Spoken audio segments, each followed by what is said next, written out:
Yo, can you hear me? What? How's it going? Going, it's going. Sick. Ooh, this is Oh, gonna be fun. oh, I think we're already live actually, unfortunately. Um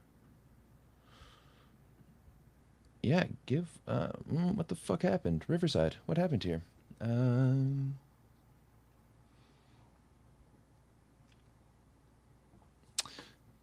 yeah, it just went live without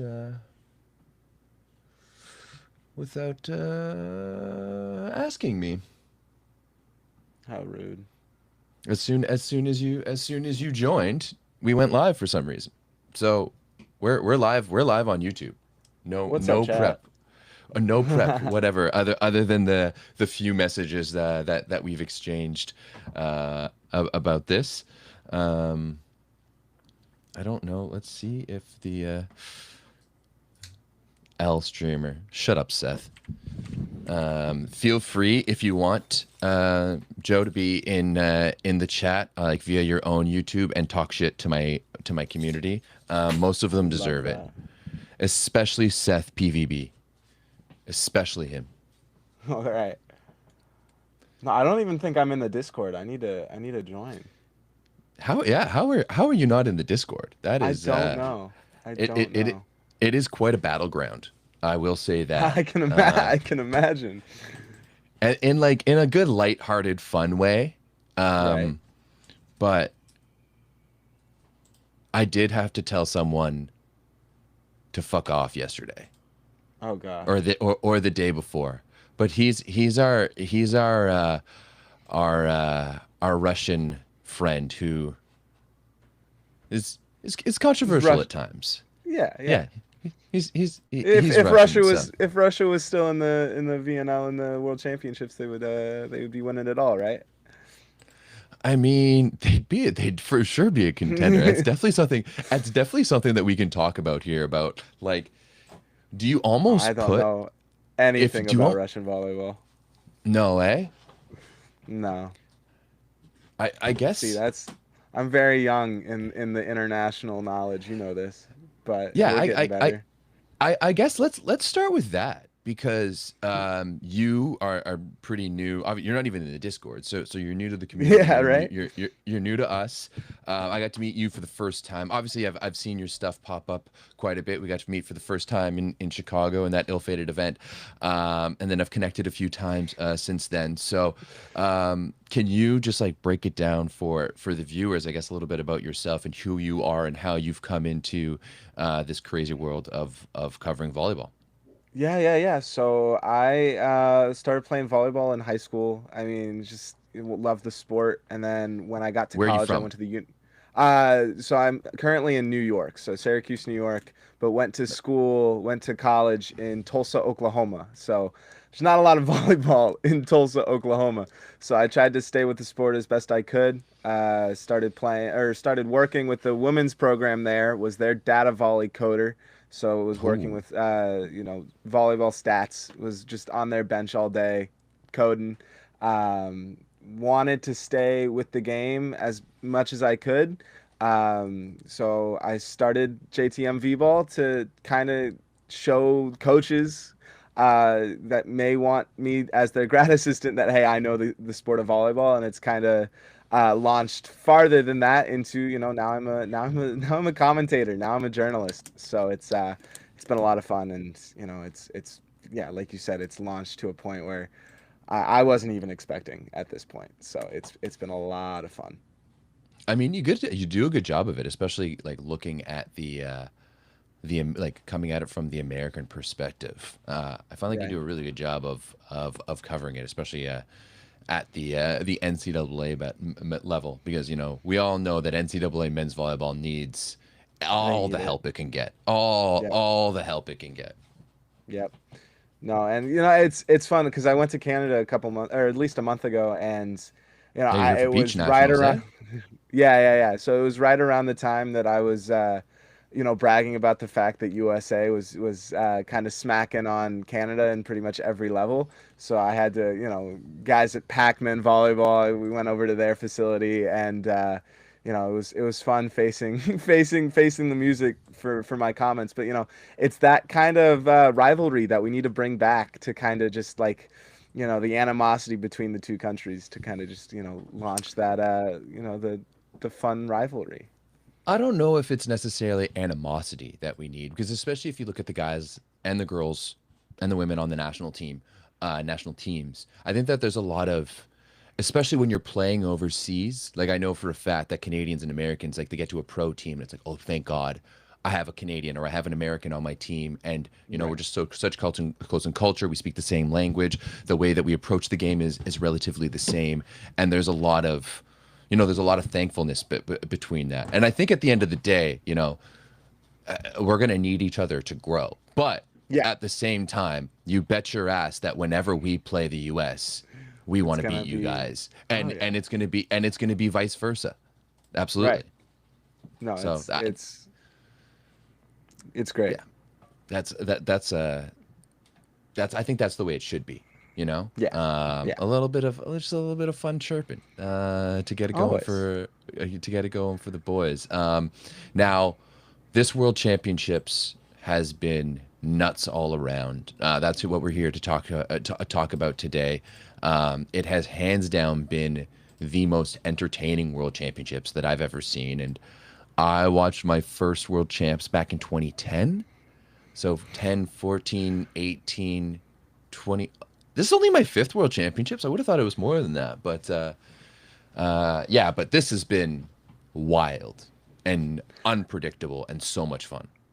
Yeah, no, and that's the thing. This is my first World Championships that I've watched, so it's just like I keep on saying in all my videos, this is unprecedented, crazy. I have no idea what the history of this tournament is, so it's just like I'm pulling it out of my butt. So it's Uh, been well, like for me, I think I said it a little bit about it on my stream yesterday that often at the World Championships, it's like we have I often find that early on, like the first couple of games, there's maybe a few upsets, but then when all the dust settles at the end of group play, it's like the teams that are moving on, that should be moving on, are moving on, and the right. best teams are always there at the end. Whereas this year is definitely not the case. Definitely not the case. I mean, if we had a big four coming into this tournament of Italy and Poland and France and Brazil. And I mean, according to some people, we even have a big five if you want to put in Japan there. And regardless, we're still only down to just two of those teams. Right. No, So and yeah, you look at Japan, you got to start having this conversation of like, are they really should they really be considered as a top team? They haven't won a qualifying match or playoff match in either the VNL or the World Championships in like the last decade I saw. So it's just like no, they're they've won some VNL playoff matches. World Championships is a different story for Japan, but Japan has a couple of VNL medals in the past few years. And if you look at the Japanese team, there is a stark distinction between pre-COVID Japan and post-COVID Japan. And actually, there's a pretty fun conversation about it in the Discord right now, which is another reason why you should go I gotta check it hop out. on, man. Yeah, Yeah. you absolutely do. Especially like it'll be a good place for you to push your content too. You're more than welcome to Yeah. do that. But like when you look at the VNL in general, in 2018 Japan finished 12th. In 2019 they finished 10th. In 2021 they finished 11th. Then in 2022 they finished 5th, and then in 23 they got bronze, and in 24 they got silver. So Yeah. there is a stark jump for Japanese volleyball from like essentially pre-COVID to post-COVID. But you can't like really call a team that was getting 12th and 11th in the VNL beforehand. And when you look at their World Championships as results as well too, like their 23rd place this year is really in line of what they've done recently. Like in 2022 they got 12th. In 2018 they got 17th. In Yeah. 2010, like they didn't even qualify in 2014. So Japan has really only been a very good team. I'm not even going to call them elite team. They've only been a very good team for the past little bit. No, it's yeah. It's good to think about. I mean, we got a comment in the chat. How important Sakita really is to this team, and you've got a lot. It's a fast-paced offense, and Yeah. not having your main setter, it's never gonna reach to those heights without that level of play. You see it with Argentina. You see it with the Checo. Like we'll get to that later. That's a team that I Yeah. really want to talk about. Just how much he changes that team, and how they may be one of my favorites going into this tournament, or going into this round of 16. So Yeah, I mean, I fully agree. I talked about it a little bit in my preview, and that Sakita just runs that offense with such a different rhythm, and the different rhythms in which he plays with the ball and his setting offense, even like the timing of his jumping, the timing of when he touches his hands, like hmm he will put blockers off by just holding his hands back a little bit, like for half a second, and then dish the ball. And you know, I think there's a lot of other factors down to it. Like the reception for Japan was terrible. I think a lot of it has to come down to their coach Laurent Tilly too, who is a legend in his own right and has done so much good. But just seeing him on the sidelines and interacting with them during timeouts, and I mean, Japan was in Canada's pool, so I was watching them very very closely, and close. I Yeah. and I was watching it, but it just seemed that his responses, even to losing to Turkey on the first day, was a little interesting. Yeah. I am surprised, especially that pool. I mean, there were a lot of pools where it was just like, yeah, you're gonna have the obvious top two come out of it, but your pool specifically was one of the ones that I highlighted. That was just like, you have no idea who's gonna come out of this. Those it's two or three of those pools were three-team heavy pools where Libya wasn't going to be competitive. They played well against some team. They pushed them to four, which was something Japan couldn't do. But Turkey, Canada, Japan. I was really looking at Canada and Japan to make it through, but Japan just fell flat. And Yeah. it, you look at the teams that play the best in front of large crowds and play the best, with their fans behind them. You look at Brazil, you look at Japan, and they go to this tournament. They're in the Philippines and they're in empty gyms, and you Yeah. got that. That's a conversation that needs to be had, where how much of a fan base is truly impacting how well that this team plays, Well, Japan especially is in Brazil's playing to last bigger match. crowds than most teams, right? Japan was like the one of the teams that they really needed to show up to be able to to get bigger crowds. And when you look at Japan as some of the bigger crowds, obviously the Philippines, like 14,000 against Iran, was the biggest one so far. But yeah, I think the crowds and lack thereof for this event need to be talked about, right? Because for the first time in my memory, we're going to a non-elite volleyball country. I would Yeah. never ever call Philippines not a volleyball country. I actually think they're one of the spiritual homes of Oh volleyball. yeah. Like so many innovations have come out of the Philippines. It just kind of sucks that they're short and not necessarily the most athletic people in the Right. world. The nicest people around there. Don't get me wrong. Pinoys are awesome, but just not necessarily the most athletic. And you know you assume we assume that we're going to these places because of the crowds, and yet the crowds aren't showing up. And from what I understand, it has everything to do with the price of the tickets right now, Oh my and gosh, that's all I saw. how expensive it is to be there. Yeah. Well, I mean, and honestly, what I saw out of that Philippines team was what I was expecting, what you should expect out of a Japan team. They were Yeah. blocking heavy, they were swinging hard, they were all over the court defensively. I mean, there's a lot of comparisons to this, between the two teams and how they run that offense. And, honestly, in this tournament, the Philippines ran it better than Japan did. And so I would have loved to seen a Philippines v Japan match. I think that would have been a lot of fun just to see those two offensives go against one another.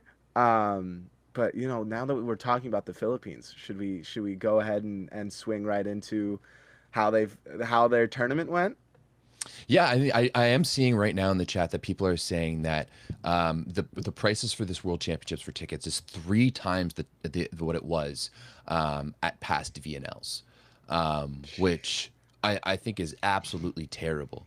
And now I'll be the first to say I don't think that this is necessarily a volleyball world thing. I was about to say You know, is I'm pretty sure that is a local host organizer thing. I know, yeah, anyways, that like when Canada hosts VNL, it's up to Canada to decide whether or not how expensive tickets are. Whenever there's a local host for beach as well too, it's those local hosts who decide what the ticket prices are. So I'm going to assume that this is actually the organizers on the Philippine side and not necessarily the organizers on the volleyball world side who are determining the ticket prices. But I don't know that for yeah, a fact. right. But yeah, when talking about like the Philippines and their tournament so far, I'll be the first to say that after that first match against Tunisia, I was kind of thinking like, man, we'll be lucky if this team even wins a set. Right. And Well, then they came. Go ahead. Yeah. no, no, go ahead. No, no, no. Well, You. I was just gonna say that they like then they come and they hand it to Egypt, just really beat them down. And I mean Egypt I think was one of those teams that when you're looking at the pools, I think should have been gotten out of pool. Right, this is a team that went to the Olympics in 2024, beat Japan at the Olympic qualifying tournament back in 2023, that has a storied history of volleyball. And then the fact that they go and lose to the Philippines and get 3 down by Tunisia is crazy. But that final match against Iran was absolutely nuts. And Oh I my found that gosh. like Bogunias was incredible for the Philippines all throughout. And he's a guy who obviously I had heard about him because of how fanatic Filipino fans are, but I had never really seen play. And he impressed me all throughout. But it was the way that the rest of the team grew in the second and third match. And you had other guys like Espinol and Ordiales who were able to come in and really make a huge impact for this team. Yeah. Well, that was the thing, I had a lot of Filipino fans in my comments being like, "Oh, they were nervous in that first match against Tunisia. Now that they're playing, it's the pressure of the fans. Now that they're home, they've got a match behind them. They're going to play so much better." And I was like, that Egypt game was good. Let's see how they play against Iran. And man, did they prove that? Man, it was so close. And you got to win in the fourth set. You got to win in the fourth set. You got to win if you're in the fifth and you have 6 opportunities. You got to find a way to put the ball down. But I just the energy in that arena, you will not see that the rest of the tournament. You just won't. And back to the ticket prices where it's like, yeah, they're expensive, but they know that the fans are gonna buy them to be at those games. So it's just it's a lot of exciting volleyball. Yeah, 14,240 was the official attendance for the match against Iran, and I mean, I do think it's tough for the Philippines. Um, I will have to say, and Joe, I made a comment about this on your video on Instagram last night about that net call that was reversed because the Philippines thought they won it there for a second. At 2018, they thought they won it. The whole team, charged the court. They got a big block. It was pulled back due to a challenge. And actually, first and foremost, before I go off, I'm gonna ask you how you felt about that challenge and that moment. Yeah, I mean, after I read your comment, I was like, yes, that makes sense. But I was also of the opinion where it's like 6 match points. 6 match points. Um, you gotta put it away in one of those, and Iran. It only took Iran two. Maybe it was because that adrenaline dump after they all celebrate on the court. You had a couple of really close service aces that could have gone in but went out. Um, I it as a player, putting yourself in that situation, you're on the way down. You have the game won. You make an amazing one-on-one block. Your outside hitter didn't even go up. You are completely solo on that outside swing. you make the amazing block, and all you have to do is fall. All you have to do is fall back and go down, and you win the match. Um, and it's just devastating to think in that situation that that's how the game is completely changed. But you give your explanation to why it could have gone another direction. So before I give my explanation, I'm going to give a little bit of context to this. Back in my 18U year of volleyball, I'm going to, date myself a little bit, which is back in 2010, or 29, fuck, 2009, 2010. So 15 years ago, there was a change to the rule where essentially only that top tape was applicable for a violation, right? Only when you touch that top tape was it a net call. And even then, you could even touch that top tape when if you weren't involved in the play. So if you were, say, a middle blocker and you come in on the quick and you fake swing and hit the tape, that couldn't get called if the ball was set to the outside or to anyone else. And of course, you didn't interfere with it with the players on the other side. Now, from my understanding, back then the referees didn't like that and couldn't keep up with that. That was my understanding. I never actually got official, hearing on that. And back there, I was a teenager, and all I know is that I went to play college after that, and this was no longer a rule. I think, and I'll be honest, I absolutely hate net cut touches in general. Like, there's nothing worse than a long rally with big digs on either side, big saves, big swings, everything like that, and then the smallest of touch on the arm that doesn't affect the play at all on the tape calls the play dead and goes to the other side. Like, I absolutely hate that.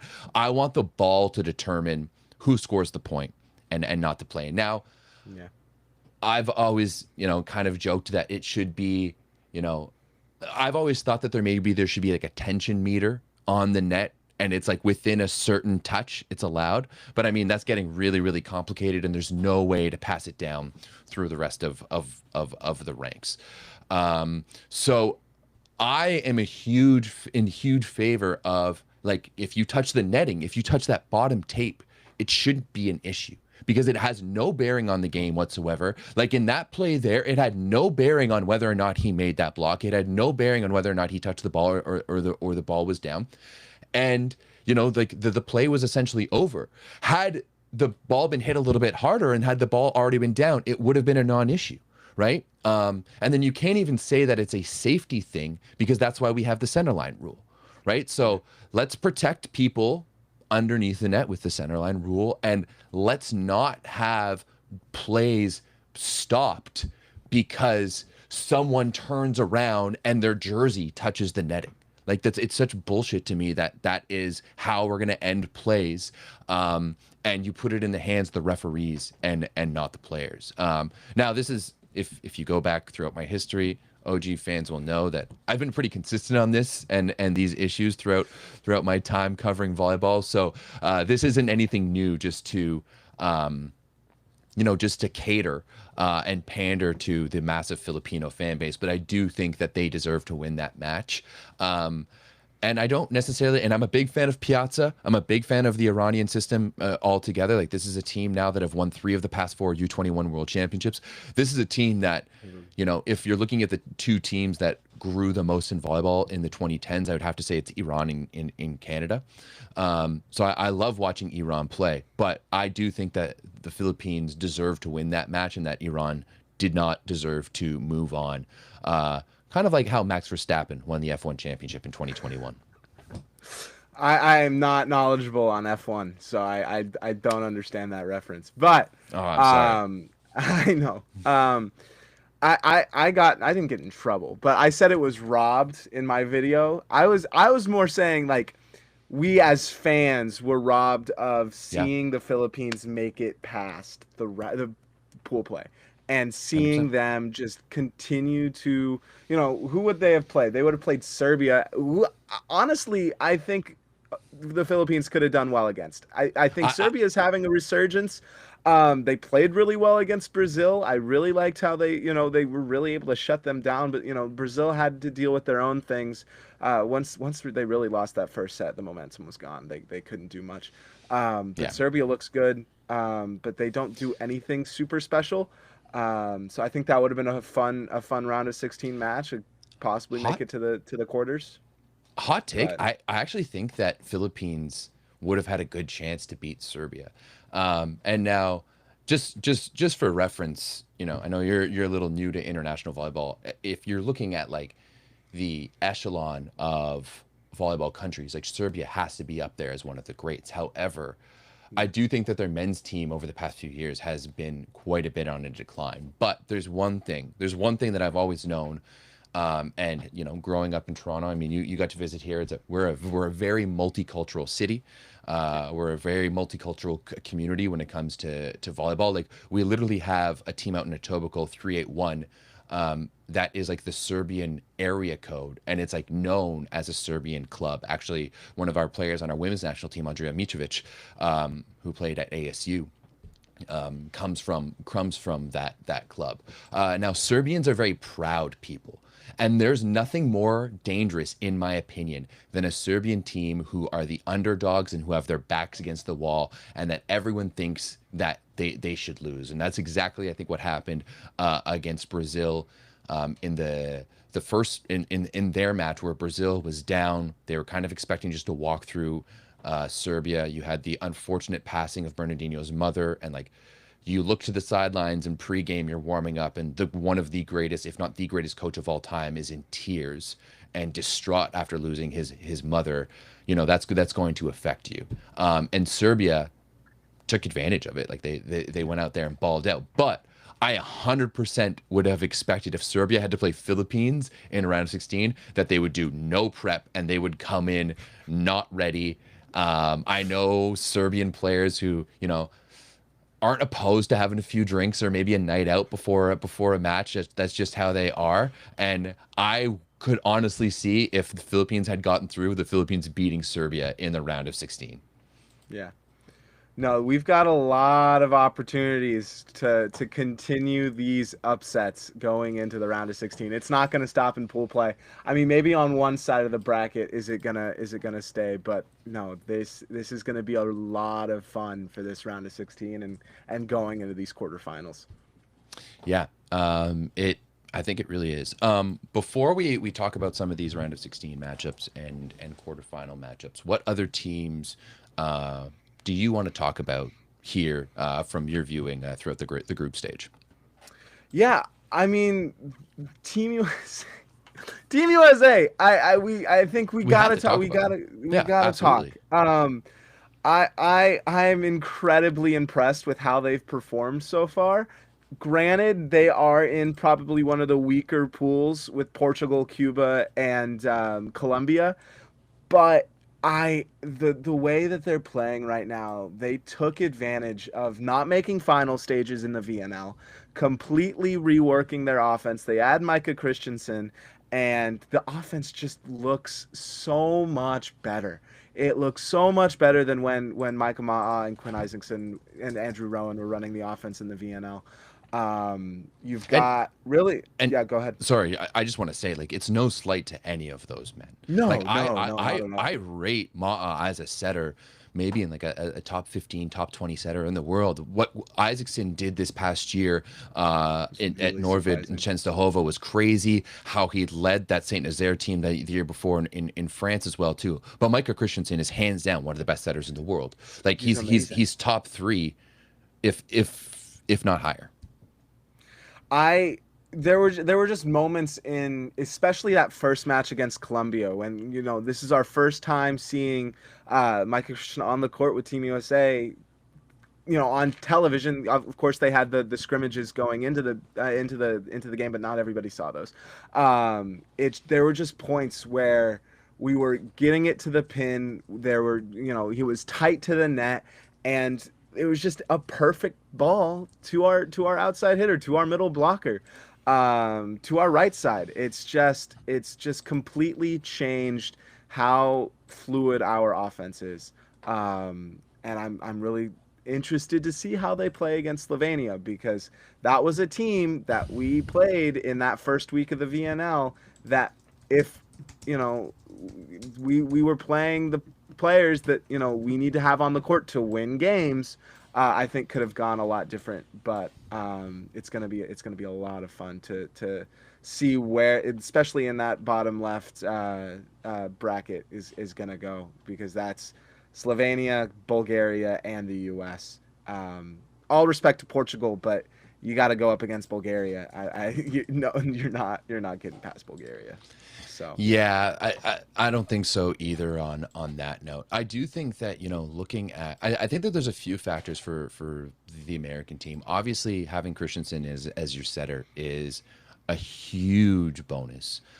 It really reminds me, watching Christensen as the setter this year really reminds me of his last season when he was playing at Modena in the Italian league back in 2020, 2021. So like that COVID season. And, if you look at their roster, they had him, and then they had Jania Grebenikov at libero. So they had their first touchdown and their second touchdown, and then literally no one else. Like, I know you're a little bit newer to international volleyball and pro volleyball, but like Luka Vittori, Paul Bucheger, Molise Karlovic, Nemanja Petric, like Sanguinetti, and Daddy Stankovic down the middle. Like, that's not a team that really puts fear into a lot of people's hearts, and yet they still finished 5th in the Champions League, 3rd in the Italian Cup, and 5th in Serie A. But it was all due to how crisp their first 2 contacts were, and Micah was able to open things up and make a guy like Tommaso Rinaldi, who was young at the time, just 20 years old, look really, really good.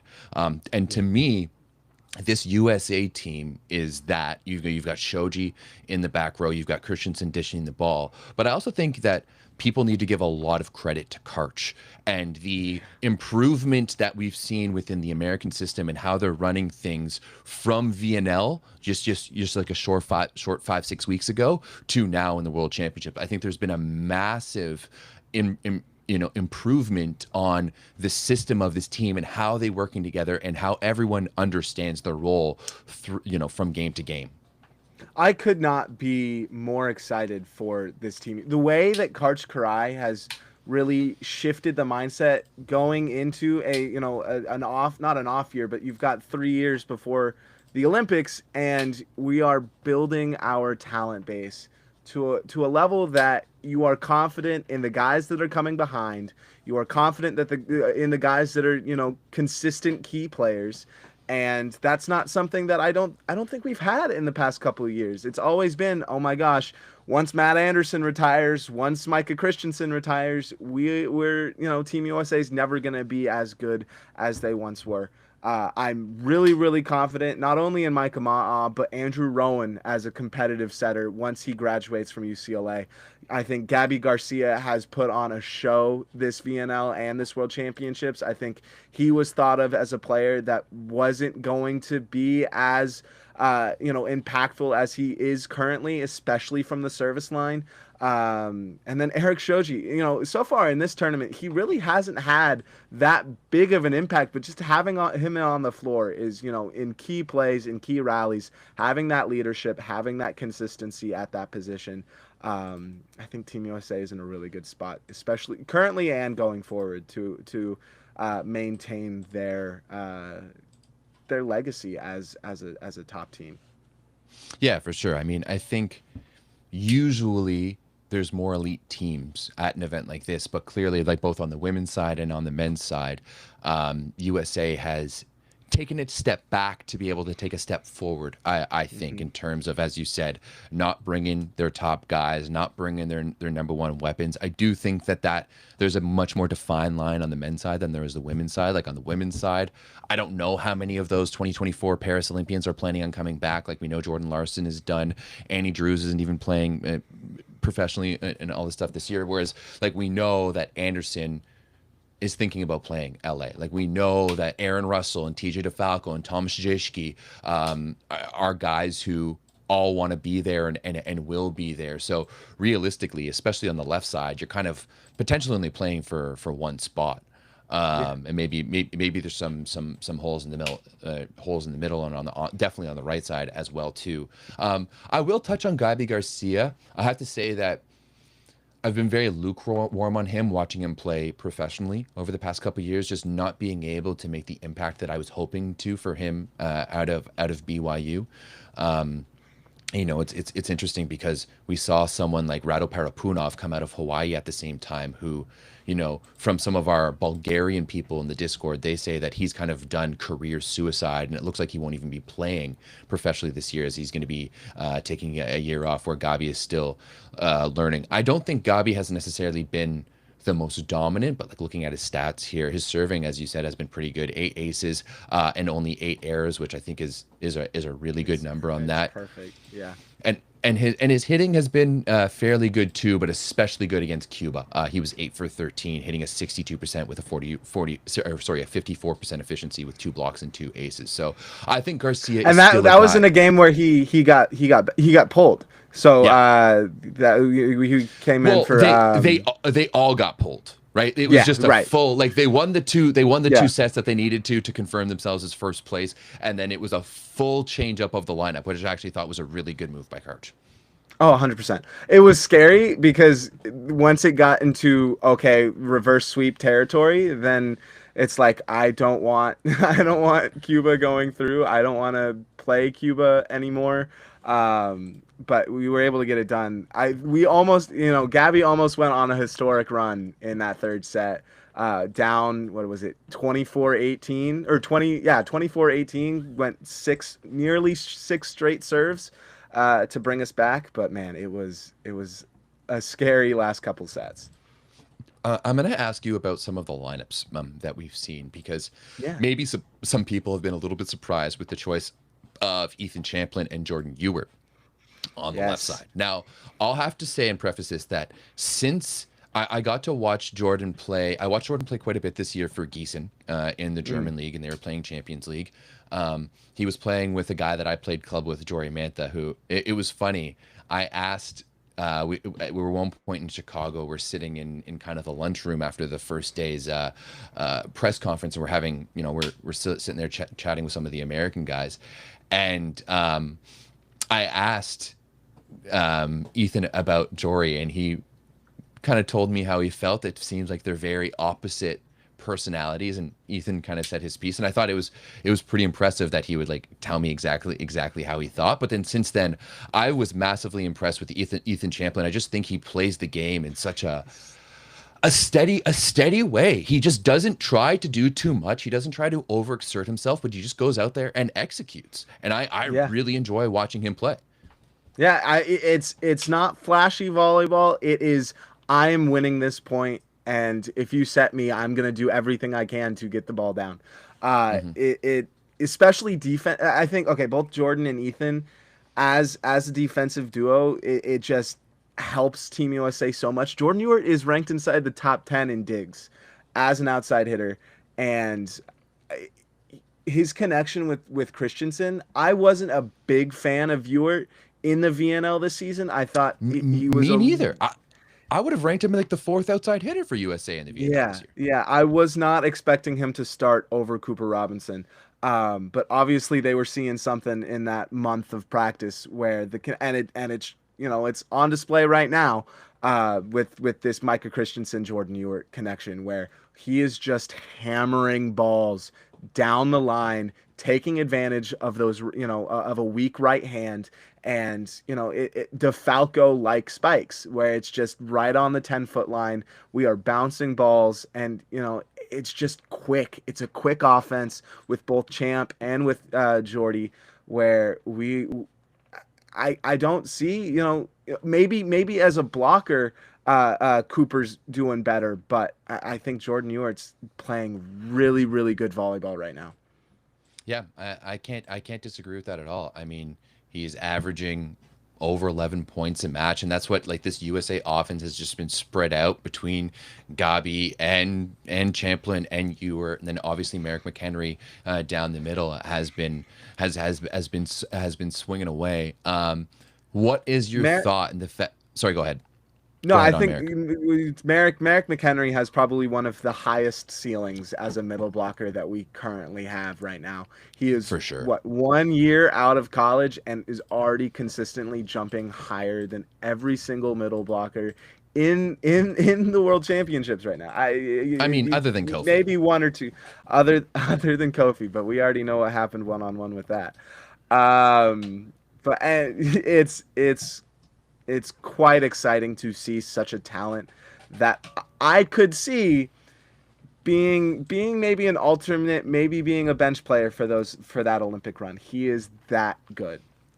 Oh, with yeah, like absolutely. I mean, like, the reality is that David Smith, if he comes back to the national team, like we'll see, but will he still be that guy come LA? I doubt it. I mean, to be perfectly honest, I thought David Smith was going to be done after Tokyo.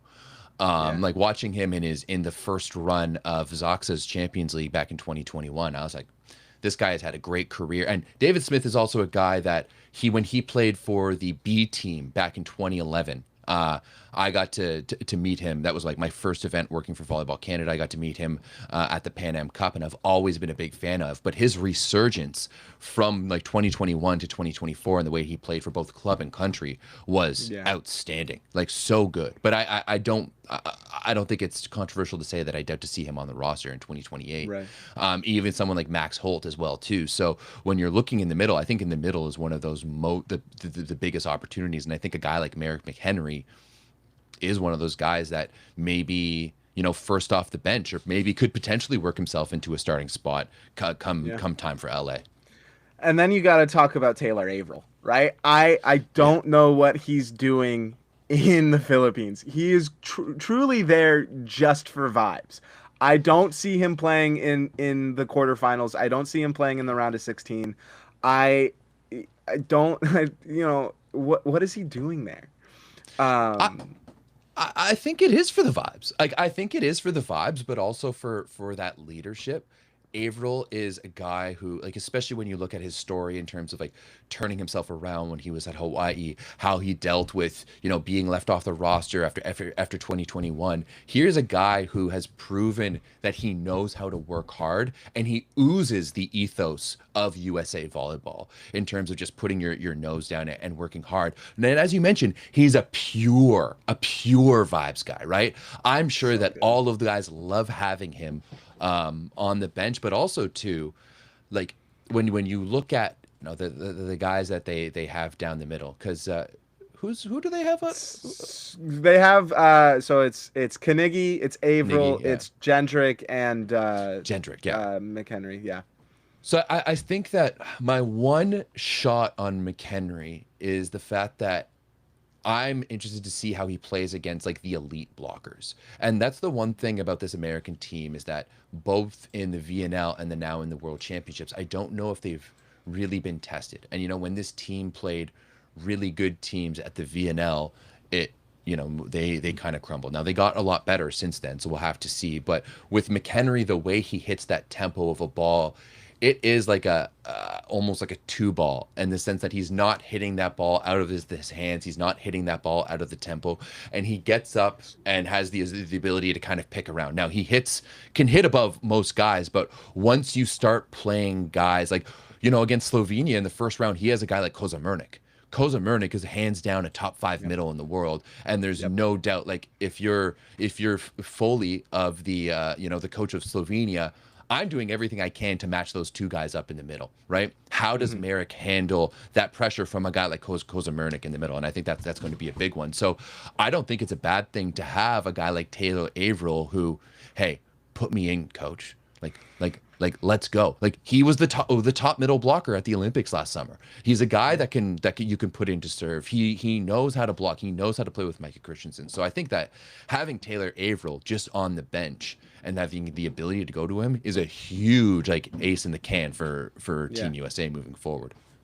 I would like, that's the thing. I would really like to see him play. I want to see Averill on the floor, but the fact that he didn't get subbed in that match against Cuba, and you keep Merrick McHenry in and you go Matthew Carnegie, I don't see it happening. I want to see it happen. And honestly, you know, back to the vibes thing, Averill's vlogs are probably my favorite content on the internet right now. They're just so funny, and it's just straight vibes. You know, you can't help not to smile during the entire thing. he's such a fun personality, and if he's there just to be the vibes guy, he's there just to be the vibes guy. But I'm wanting to see if he plays. But yeah, I I also think that it's just good for him. He talked about earlier in the summer and not playing VNL and doing his summer of Taylor. I'm almost a little bit surprised that he left what seems to be one of the coolest volleyball places in the world to hang out at. That is Dustin Watton's garage, where it's just him and Facundo Conte every day, like drinking coffee, and Matt Anderson's hanging out and Taylor's hanging out, and none of them are wearing shoes, and they're just vibing out. It seems like an awesome place. Like, I'm almost a little surprised to see Taylor on this roster altogether.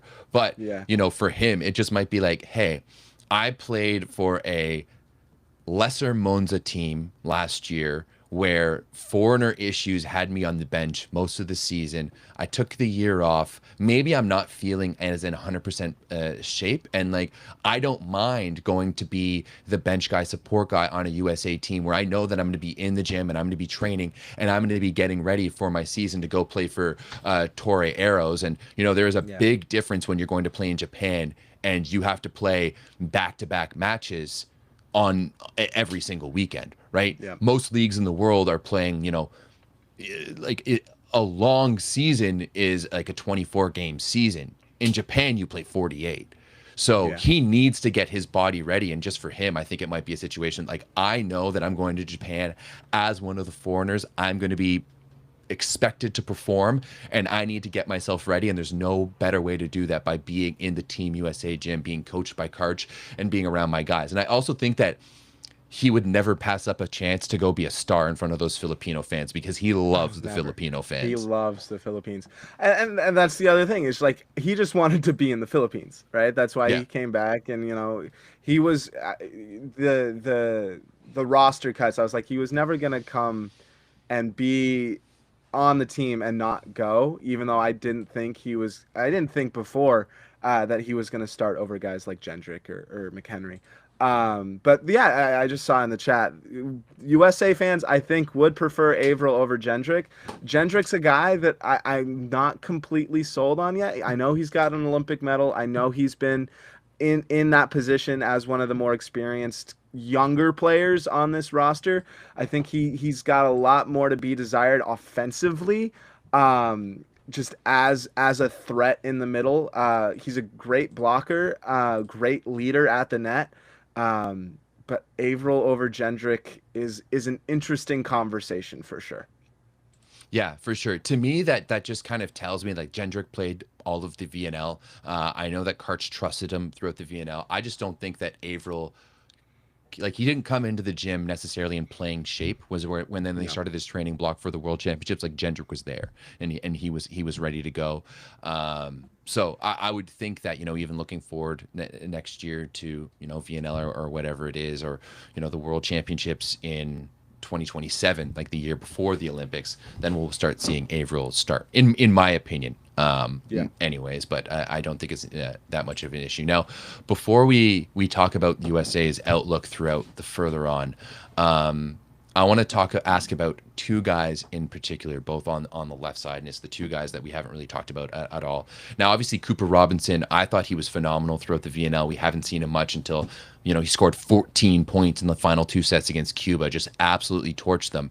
And then Yeah. I want to get your opinion as well on Jacob Pasteur, because Jacob Pasteur is a guy that I got to watch back in 2022 for the B team at the Pan Am Cup, and I thought in watching him there, that he had maybe one of the highest ceilings and one of the biggest international potentials just in terms of arm talent and how hard he was able to hit the ball. So I guess start with Coop, and, do you expect to see him move on? And why do you think that Karch went with Ewert over Robinson as the starting position on the left side? Yeah, I think I already touched on the Robin or Ewart over Robinson. I think the connection for just a high tempo offense was really what we're going with. Also defensively, I think Ewart offers a lot more. Even though, I mean, not to say that Cooper's not a great defensive outside hitter. I think just Ewart, as just the way he's built, is just really for a quick defense, for a quick dig, and I you know, I don't know what situations we're going to be faced with against Slovenia. I think you know, I think Cooper matches up really well against Slovenia. But it'll be interesting. You know, Karch has got the better volleyball mind than I do. That is for damn sure. But when it comes to Jacob Pasteur, I was really impressed with him when we watched him in Canada for the VNL. I was really hoping that he would get some playing time, which he did in this World Championship. I was really excited for him to be a part of that 14. I think his decision making is just what's holding him back right now. I think he's a really impressive talent. I think he's got a lot to grow just as an attacker.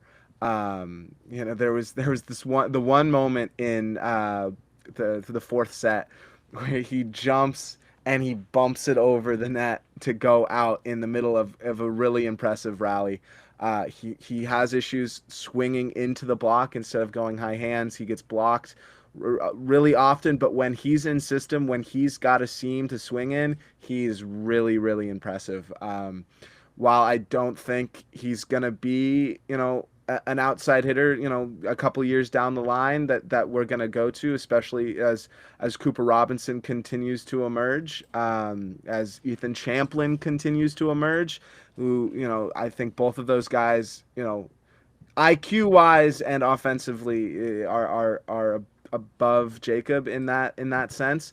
I think he's a really impressive talent. I'm looking forward to watching him play in pro, continue as that kind of talent. You know, he may not have a future on Team USA, but he's definitely got a future as a really impressive outside hitter playing pro. Where's Pasteur going there? Because I know that like Cooper Robinson is going to play in Japan, and that is Man. going to be very, very interesting. He's going to play for Cooper? JT. He's Cooper Robinson he's is going. Hiroshima Thunders. Yeah, yeah. He's going to play for Hiroshima Thunders, whereas Pasteur has been played for Chaumont this past season and will continue to play for Chaumont in the French league moving forward. I'm really interested to see how Cooper's going to be able to, because once again, like, you're coming into Japan as the foreigner. That's not a, hey, let's learn. That's not a learning situation. Like, it's not like he's going to play for Lundberg or a French team, or, you know, going to sit on the bench for like an Italian or a Polish team. That's going to Japan as a foreigner, where, hey, there's expectations, and he's going to get a lot of volume in a play style that he's not necessarily used to. Yeah, I think as long, you know, I honestly I feel like if he can just stay healthy, he will Hmm. be that guy. He has continuously impressed me. You know, I think he's playing the best volleyball he's ever played now. I mean, he was impressive at UCLA, but in a pro system surrounded by pro players, he looks incredible. He He looks looks better for Team incredible. USA than he did for USA than UCLA, in my opinion. UCLA. Yeah, Hmm. like I So think like it's almost like the Shawan Vernon Evans effect. Like back in 2017 when he was just 18, I watched him play for the junior team, and I was like, I don't know, Shawan, like, what's going on here? And then he goes, like, injuries happen, and he goes to play VNL, and he's one of our top scorers and leads Canada to a bronze medal at the VNL, because just truly the setters at the junior level couldn't set him properly in the way that a guy like TJ Sanders, our setter at the time, could. And I think that's very indicative of that. Cooper moves from Andrew Rowan, and Andrew Rowan is such a great setter in his own right, but he's no Micah Ma'a or Micah Christensen, and then it just really opens up Cooper's game quite a bit. 100%. I think really the only area that may, and it's crazy to say, but if he can get better as a blocker, I think he's in a great spot to be a really, really good player for the Thunders this year. Yeah. Now I'm gonna put you a little on the spot here. If you guys are watching this, you're probably aware of what the bracket looks like, and you've got the right side of the bracket with Poland and Italy and even Argentina and Turkey, who all look fantastic. But that left side of the bracket has been completely blown open with, you know, Brazil falling out the way that they have, and a few other upsets down the line. USA has the round of 16 matchup against Slovenia. In the quarterfinals, they will play the winner of Bulgaria, Portugal. On the top side of the bracket, you have Tunisia against Czechia and Serbia against Iran. Does the U.S. have a chance to win it all? Like, can this team legitimately make it to the final and compete for a gold medal? I don't know if they can. We have to get past the quarterfinals. If we can get past the quarterfinals, I think there's a belief in that team, in that room, that they can compete against really anybody on that other side of the bracket, maybe minus Poland. I think Poland is by far the favorite once again to win it all. Hands down. Just, there's so much on that roster. It's just like you can't you, you can't bet against them. No. Looking at that bottom bracket, if we make it past Slovenia and play Bulgaria, I'm really scared to face off against Bulgaria. I think Moni and Alex Nikolov have completely changed how we're looking at that team. Everybody on that roster is an incredible athlete. I mean, the middle blockers, the outside hitters. I mean, Moni Nikolov as your setter. It's just they're complete. Like, what are you feeding those kids over there in Bulgaria, where they are that large? I mean, so it'll be interesting if we make it past Slovenia, another really big team, where we're running a tempo offense with our 6'4" outside hitters, where we're just running tempo to the outside. I think it'll be really interesting, especially offensively, and then blocking how we fare against Slovenia. So can I see Iran making it out of that top bracket. Another VNL fall for Team USA, where we could really make it up, another match for them, where if we have Micah Christensen, we win that game. I'm really, I'm a big fan of Argentina, a big fan, Canada coming out of that top right. I just, nobody else is coming it out. Feel bad for Canada. If you beat Turkey, you get to face off against the Netherlands. But you guys kind of got smacked around by Turkey. Yeah, we did. I mean, I kind of agree. We can talk about Canada in a second, but just to wrap it up on the USA, I kind of agree that if they can, like, they have a potential here to make a huge run. And I also think that, if they play Bulgaria in the quarterfinals, there is no perfect storm better for USA Volleyball than that. There is no better perfect storm where the average volleyball fan will actually care about USA international volleyball for once, because of the Moni factor, right? Because it's, hey, our prodigal son who is like, I literally was like, saw a clip last night of Moni playing for Long Beach at University of San Diego last year, and it's standing room only. Right? Yeah. There's people standing up against the walls. Like, never before have we seen this in men's volleyball, where there's an after resale market for UCLA Long Beach matches because of how impressive he was and how everyone wanted to watch him, right? Like, Moni Nikolov is the biggest American volleyball player out there right now, and he's not even American.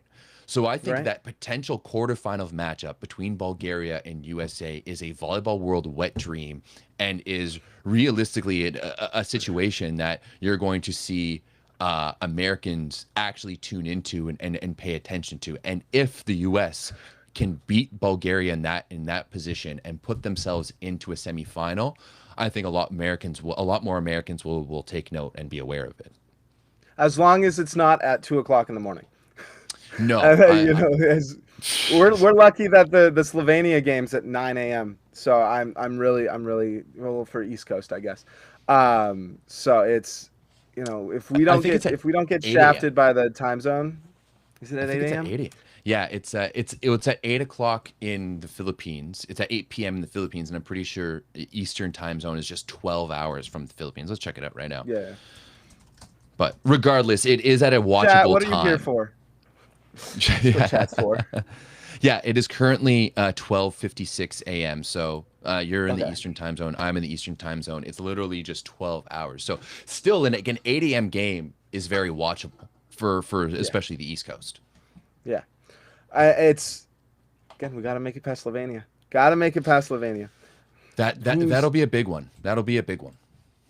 So, I'm again, I could talk about that because honestly, I wasn't sold on Moni when he started at Long Beach. I wasn't. It's not that I was cheering for him to fail. I don't think I would want any of his caliber to, when you're helping the game of volleyball like he was, to fail. But once I saw him play in person, both in Hawaii against Hawaii and then again at the national championship, I don't know why I thought he was never going to be as good because man, especially now he's playing 10 times better than he was in college. And that's crazy because, once you're surrounded by athletes of not only your same height, but same caliber, yeah, because, yeah, he was playing down. He was playing down to a level that, I don't think he's had to play down to since, playing pro. So, Moni Nikolov, he is going to be the best setter for years to come. So it's exciting. The only setter that I've seen play who at that age had that much aura is Micah Christensen. Yeah. Like I got to see Micah play for the junior national team in 2010. He was 17 years old. He had long flowing hair, and just the way that he moved around the ball was incredible. And now Micah was already really into like he had already grown into his body at that point, whereas Moni is a little bit more giraffe at that age compared to Micah. So I think it's going to be very, very interesting. But it was very clear to me, like from the minute I walked into the gym in Quebec City to watch Bulgaria practice, that is like, oh shit, this kid is different. Like this kid Yeah. is special. To wrap it up, I'm gonna put you a little bit on the spot here. I'm gonna ask you about coaching because, Okay. so I saw that there was maybe a little bit of frustration with Karch in the women's program in his last year, like throughout the VNL and towards the end of the Olympics. And luckily they had that amazing match against Brazil to be able to get themselves to the finals and really finish strong. It was in what was like a defining era for USA women's volleyball with Karch, who is the GOAT of all time, the Wayne Gretzky of volleyball, at the helm. You better get that reference if you're a New York guy. No, yeah. Don't worry. But there was all these questions of there was a lot of people who kind of wanted to see the U.S. women go towards more of an NCAA style, and there were some people who I think were glad that Karch was moving on. Fast forward to a year later, and now we've seen both the women's team at VNL and the World Championships, and now the men's team at the VNL and the World Championships. Do you think women's volleyball fans are maybe wishing that Karch had stayed with the women's team? See, that's the thing. I think women's fans are spoiled, respectfully. They are always so critical, which at least on the men's side, I really haven't seen us, for Team USA men's, be as critical as or critically vocal as some of the women's fans are. I don't see why they wanted Karch to leave, and now I guess they want Eric Sullivan out, but they go and they finish what? They finished in the semifinals, right? Or they make it in the World Championships to the round of. I see. That's the thing. I don't really even pay attention to the women's side. Yeah, I just don't. I think just men's is just so much more entertaining. I think we've got a lot of really talented players on that women's team, but I just, you know, is women's post college really as exciting and entertaining as the VNL, the pro side, which is a major conversation that's being held right now in the U.S. With LOVB, with all of their new pro leagues, how truly different men's volleyball is, or not men's volleyball, but how true, NCAA women's and pro women's, because you don't have those storylines, those rivalries that the women have in the NCAA. Because once you leave your college, you go from those ingrained rivalries with conferences, and then you go and they're playing on the same team. So it's just like, I don't know. They gotta stick with what they complain about, right? You didn't want Karch, you gotta stick with Eric. He's in his first year, and he's already making it, to the quarterfinals of the VNL, past the pool play in the World Championships. Like, what else can you expect? I don't get it. Yeah, the American women finished fifth. They lost to Turkey in the Yeah, fifth is quarterfinals not 3-1 bad. at the And World Turkey went to Championships. the finals, didn't they? Yeah, yeah, they did. They Yeah, they yeah. one of the most So epic finals, 3-2 against Italy, who's arguably one of the best teams of all time. yeah, Um, I so will I will agree that I think American women's volleyball fans are spoiled, and I will say this: I think on average, and I'm absolutely generalizing here, American women's volleyball fans don't give a shit about international volleyball. They give no, a shit about the NCAA, and they give a shit about the Olympics. And now when you look at USA women's volleyball, they don't typically do well at the World Championships. You know, they won the one back in 2014 with Lang Ping at the helm of that team just before Karch kind of took things over. But, you know, they do well at the Olympics, but they don't typically do well at like a VNL or at a World Championships. So American, from an average American volleyball fan perspective, they see the NCAA, which is the most exciting. I think the NCAA is one of the most exciting products that we have in volleyball, period, or like the NCAA women. But I also think that's due to, you know, the rules. It's a much different game on the women's side, whereas the men's side follows the FIVB rules. The women's side doesn't, with, you know, the sub rules, specifically, like when you have that many subs and you don't limit ins and outs, you can play way more with a DS, and you can open up offense and defense. You can have your offensive players resting so that they just need to focus on hitting the damn ball, as yeah, opposed to playing defense and playing that whole game. And so you have these American fans who watch the NCAA from August to December and then don't care about volleyball until next August, whether it's at the Olympics or the NCAA. You know, yeah, so I think that you have a lot of American like women's volleyball fans who are maybe um, like waking up to what international volleyball is right now on the women's side, whereas the men, I think that it's the men's game is much more ingrained with the international game as yeah. well. I think, last thing, it's 5, 10 years down the line. I think the men's will be better under Karch than the women's will be under Eric Sullivan. I think that it's Okay. just I think that'll pan out better for the men's side. I think Karch is in his element, coaching for the men's side. Um, I think Eric Sullivan's gonna wish he stayed at Texas. So Ooh, I those mean are. his job has been taken up by my boy Ben Joe, so I don't know. I don't know if it'll be there anymore. Ben Joe'll be doing some good shit. Yeah, I mean, Texas, they're always contenders, right? They're always They are. contenders, but it's always horns down, always horns down. Okay, I was wrong. Karch was not coaching the USA women back in, or sorry, it wasn't Lane Ping. It was Karch who was coaching the women back in 2014. I apologize. Sorry, it was chat was correcting me as they love to do. We love chat. Yeah, No, and it's absolutely. so Keep me I honest. there was a comment earlier on. I don't know who I saw. It was like Oh, women's. real quick, Yeah, this. shout out to Holly Yeah. Wong as well. Absolute goat. Oh my gosh, Holly Wong and Josh Nakoba are quite literally carrying content for men's and women's volleyball. They are Yeah, so good at what they do.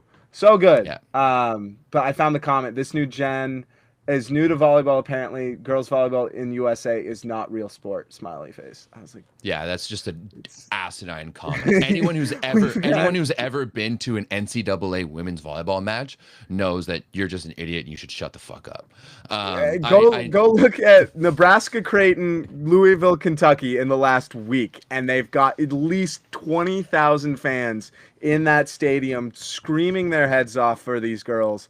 NCAA women's volleyball is absolutely nuts, not to which makes mention like sense why like the pro is so critical. Right. Yeah, like not to mention, like when you look at the Big Ten network stats, like the Big Ten is one of the biggest conferences in the NCAA. Number one for the Big Ten network, like their TV station. Number one, obviously football. Number two, men's volleyball. Number three for viewership is women's volleyball. So like on average, on ESPN, when women's volleyball from the NCAA is on ESPN, they average more than MLB games. Yeah. So anyone saying that women's volleyball in the state isn't real should just shut the fuck up and sit the fuck down. Right. Yeah. No, it's ridiculous. Yeah. That just as it is. All right. Well, thanks for. I like that. That was a good conversation about USA volleyball. Hopefully that satisfies all of our American fans. Only took 45 minutes. Yeah, we got things to talk about. Yeah, absolutely. I love. Yeah. No, now it's Canada's turn, right? Yeah, I mean, hey, I will say this about this. You said you felt bad for us. I don't necessarily feel bad for us because we had that opportunity and we didn't show up the way that we needed to. Like we didn't come out and play in the way that we should have against a team that is beatable in my opinion. So like it was in our hands. We could have been playing the Dutch in round one. We knew that we were matching up with Poland and the Netherlands, and we didn't get that job done. However, I will point out a few things before we kind of jump into how I think this team has been doing. When you look at when we played Poland in the VNL this past year in Chicago, I think that there's been three worse games for Canada this season and this new Team Canada, because if you're an American fan watching this and you're not too familiar with Team Canada, we have done kind of the same thing as USA, where a lot of our best players from the Paris 2024 Olympics have not been on the roster, right? Stephen Marr, who has been hands down our best outside and has carried the team for the past number of years, is retired. Eric Lepke, who's another one of our big guys and has been having a number of massive years in pro, took the year off to have another kid. Danny Dimonenko, who was our best middle, also took off a year to have a kid. Arthur Schwartz, who started for us on the opposite, took a summer off as well. He was in the gym a little bit with the guys, but ultimately just decided to go back and play in his pro season. And then even Brody Hofer, who was our leading scorer in the VNL, ended up getting sick and wasn't picked on the roster. They thought it was mono. Turns out it's not. But since I've talked to him, it sounds like he's been getting better. So Canada, for so many ways, is like this is a very experimental year, and I've been massively happy with how it's looked and how these young guys have looked, and all of a sudden we have this depth and guys like Isaac Heslinga, who really I thought he's been really good in his first year internationally. Like Skylar Varga, who unfortunately isn't on the roster for the World Championships, I thought was huge for us. Nick Hogue coming back as well. There's a lot of good things happening for Team Canada, but I will say I think that there's our three worst matches this year in the VNL. The first and foremost was losing to the US the way that we did in Chicago. A little bit of a controversial third set there. But I think that if we had played our actual game, it would have been a little bit different. And then our match against Serbia too, which had we beat Serbia in the VNL, we would have in that match we would have made the VNL playoffs. Like we would have made the finals, because we would have been even in points and record with Cuba, and we would have had a better set score than them, a better set ratio than them. It also helps that the U.S. lost to Germany. That the end of the VNL, I don't think is talked about enough, because there were multiple teams that could have made it in over Cuba, but everyone lost. Everyone lost to end it, and it was just complete pandemonium. Cuba looked way different in the VNL with having because Gomez they were playing Marlon. Yeah, he didn't play at all. He played like one set and went negative against the US, and then they bench him. They don't bring him in until the last point in the fourth set, and they don't even set him. I'm Because so confused. it was like for me too. You had this really exciting setter in Julio Gomez, but then when you come to the World Championships, you start Kristen Thorndike throughout the entire time. You don't even give Gomez a chance. And then that last match, which even though like if Cuba had beat US in 5, it would have gone to because they would have been equal in a set ratio with Portugal, and it would have gone to Cuba. score ratio. Right. Yeah. Yeah. Cuba and Portugal. So even though they lost those 2 sets, Cuba still had a chance to win. But their stooge of a coach goes out, not only finally changes their setter, finally brings in Julio Gomez, but takes out a Yant. Like if you're gonna change your setter, keep in the guy who got you there. Keep in your guy who has been your top scorer. That was absolutely crazy. So yeah, I fully agree. But back to Canada, I will say that in our 2 matches this year where we've played our worst, like USA and then Serbia, we have bounced back with phenomenal matches afterwards, right? When we lost to Serbia, we turned around and beat Ukraine very, very in a really good match for us in 3-1. And I think Ukraine was a very, very underrated team in World Championships. They had a bit of a tough go losing to Belgium the way they did here at the World Championships, but they were really, really good at the VNL. But after we lost to the US in what was another one of our worst matches, we turned around and took Poland to 5 on the night of June or of June 27th. So that was a match that Canada went out and were up 2-0, and then unfortunately lost 15-13 in that final set. So we have the ability to run against Poland, and we also have the ability to bounce back really, really well after tough losses. And that match against Turkey I thought was absolutely terrible. Isaac Heslinga led us in like attack scoring with only 6 attack points. It was just a brutal game for Canada, and I'm expecting us to bounce back really, really hard. And now Poland is still the favorite in this match. Don't get me wrong, but I think that there's 2 things here. Xander played really, really, really well in that matchup against Poland. That's Xander Kitrzinski. I've been a big fan of his. I've been really impressed with his talent on the outside. Did or you on ever the go opposite. Did you ever watch his brother when he played at UCLA? Because his one of his younger brothers played for Spraw at UCLA. I did not. Yeah, back with Ma'a and a little bit like actually just changed. He finished his career at Pepperdine last year or the year before. But so like Xander looked really, really good against Poland, and he's big and physical, and like his father was on our '84 Olympic team and comes from a volleyball family. But also, and this is one's a bit of a stretch, but I'm holding on to it. We are 1-0, and we are 1-0 against countries where Schwan Vernon Evans, otherwise known as Show, has played. So Show just played has passed 4 years in Japan. We crushed Japan. Show did start his career playing for Stefan Antiga over at Oniko Warszawa back in 2017, 2018. I think he also played there in 18-19 as well, too. So it's just like when Show knows guys on the other team, he seems to turn him on a little bit, and he knows a lot of those Polish guys. He knows Bartosz Kurek from playing on his time in Warszawa. He knows Wilfredo Leon from his time playing with him in Perugia.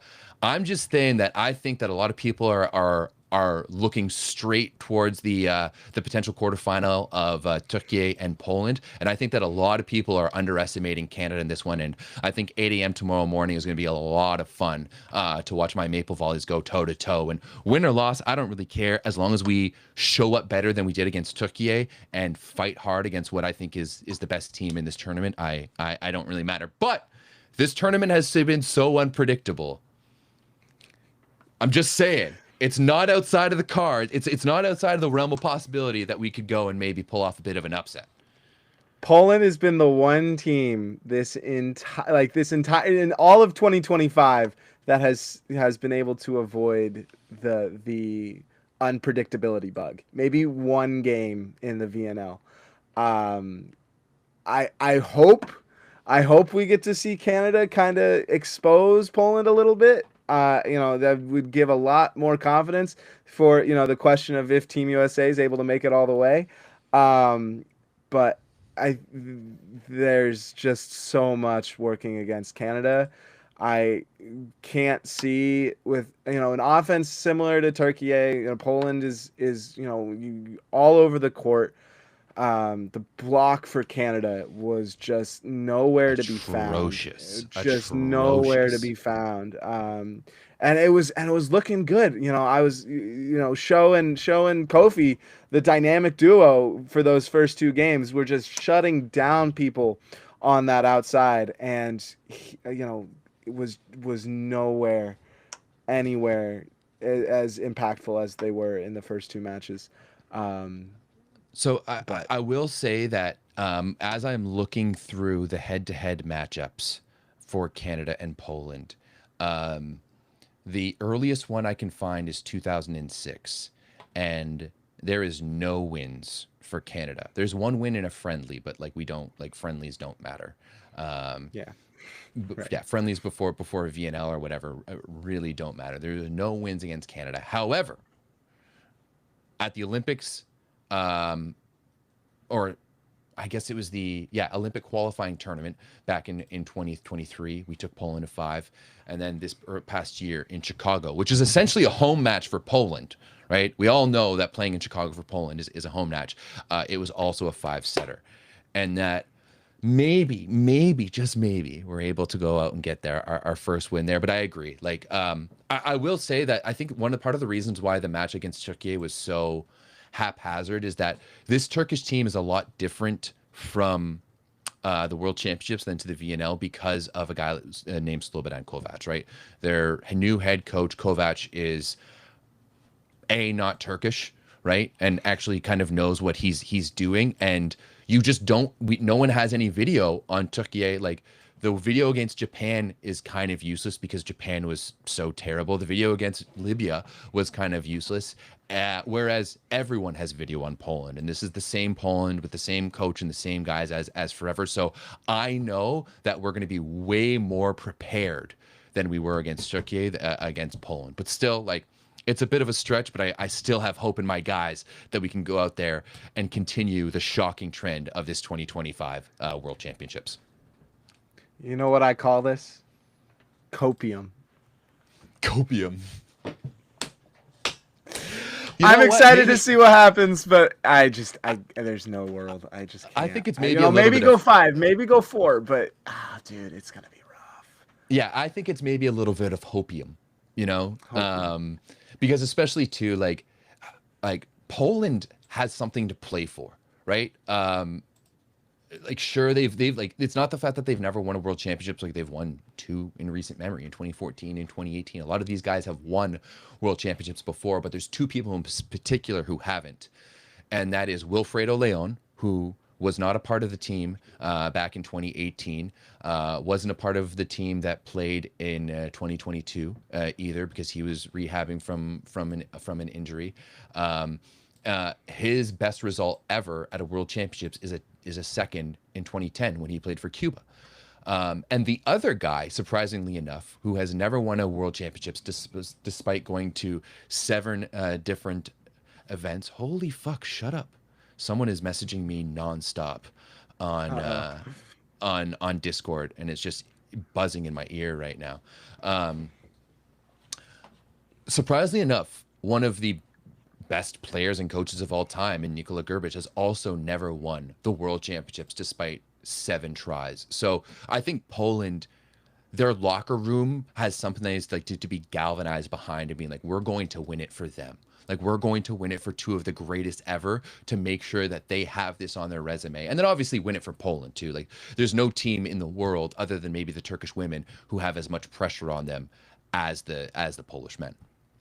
Yeah, but so far it's just they've had pressure the entire year, like, but they haven't fallen to it, like, and they've consistently showed the more they you can never, especially against Brazil, they're not gonna get worse. There's no getting worse for Poland. They are going to either stay the same or get better. So I don't know if Canada's gonna catch them on a bad game, because right now with the roster that they have, with the starting six that they have, there's no bad game. And And no, but if it's you know not one only the player has a starting bad game, six. they've got like 7 deep on the bench that can come in and That's play it. better than anybody that's gonna play on Canada. So it's just Yeah, it is like it has to be a, it has to be a bad game. It has to be an incredible all-out game for Canada, all-time result,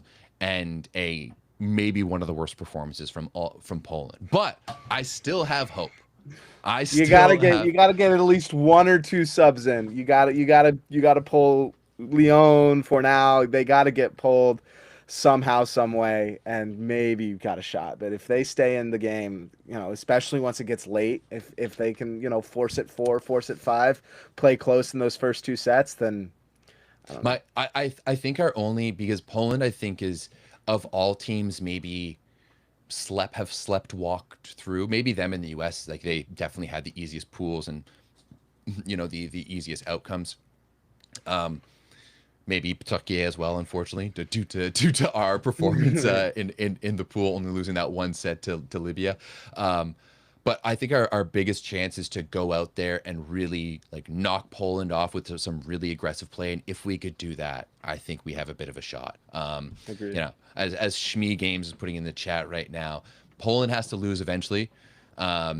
It kind of reminds me, You and can this is keep going to be a saying that. very it's going to be a very specific Canadian volleyball reference, but it kind of reminds me of Western University beating Stephen Marr and Danny Demyanenko and Jory Mantha and a bunch of other guys on McMaster in the semifinals of the 2014 CIS championships, where even though McMaster had beat Western 9 times in a row, and just time and time again, that was the one match that they got them. And I'm hoping that this can be our one match against Poland. But that's all I got, really. Yeah. Well, let's talk about, you mentioned 1 set. There were so many games that came down to 1 set. Specifically, Brazil. They lose 1 set to China, they get swept by Serbia, and they're out. Like that's all it took. And then, Yeah. overall, I mean, you got Brazil, you got France, you got Italy, all who have been really high flyers, really high competitors, and France, who won the Olympics a year ago. None of them have impressed me. I was waiting for France. Everybody was saying France is going to make a run. France is going to make a run. I was wanting them to make a run in the in the VNL, and I was really expecting, with Cleveneau, with Engelpath, with everybody back for this World Championships. I was like, okay, maybe France is actually going to do something, and they just crash out. So like, in terms of, I know it's just 1 year past the Olympics, but right now I don't, it's Poland and then everyone else. Like it's just not close right now with any of the major names. Brazil could get there. I mean, it's unfortunate circumstances with them. They've maybe been, my second favorite team in terms of just how they run their offense, how explosive they really are. But it's Poland. Poland is just on a different level. I mean, France isn't explosive. Like they're not impressing me. It's just Italy. They're pin heavy, or they're outside heavy. I don't think any really, other than making the setter outside connection carries them. I don't really think anybody else on that team is making any sort of impact. So yeah, it's Micheletto and Gianelli versus the world for Italy. Yeah, I wouldn't disagree. And I mean, if you look at them in the 5th set against Belgium, they went to Micheletto twice. He was 2 for 2 in attacking, and yet went to Romano and Botolo 4 times each. And, they ended up losing to Belgium, even though Belgium handed them 7 of their 13 points in that 15 set. I'm so In that fifth excited set. for Belgium. I've been keeping an eye on them since, the whole, who was getting relegated, and Belgium's been one of those teams that has just been like creeping behind everybody. I think they're can be a lot more competitive than the Netherlands can. I'm really excited. The Belgium, Finland, two super big underdogs, going at each other in the first round is going to be a lot of fun. Yeah, I mean, if you like fans will remember Belgium back at the 2023 Olympic qualifying tournament where they were one set away from qualifying. All they needed to do was beat Bulgaria, who was pretty much winless at that point and weren't even in the in the picture. Like all Canada needed to do was take care of Belgium, and we weren't able to do that. Belgium turned around and beat or sorry, Bulgaria turned around and beat Belgium, and Belgium kind of choked. But like Ferry Riegers has been one of the top scorers in the Superlega for Milano now for a couple of seasons. Sepe Rotti has really been doing some really good things playing in the Belgium league, and he's going to be joining Riegers at Milano as well. And then like OGs know Sam Giroux has been a really top left side for the past number of years and has been kind of getting maybe a bit of the Isabella Haak effect where your team just isn't relevant internationally and people don't really see you. And also he's been playing in Russia, which no one really pays attention to. So this Belgium team is legit and really, really good. I don't think they're done winning. I really don't. No. Like I think that matchup with Finland and Belgium, that's going to be going down on Sunday is definitely one of the more interesting matchups because it's the two teams who have surprised me the most coming into this World Championships. Well, let's talk about that bottom left side of the bracket because by far I think is the most other than the USA, like by far the side of the bracket that I'll be paying the most attention to because that's Argentina, Italy, and Belgium, Finland. And Yeah. again, I see Argentina pulling off an upset against Italy.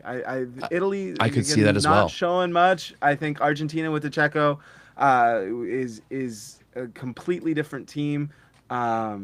Could be making a run. And don't count out Finland. I mean, that's a team that just seems to stay with the team they're playing against. They don't go away in any way, shape, or form, and it really comes down to, once 2020 hits, who can finish it out that first to five.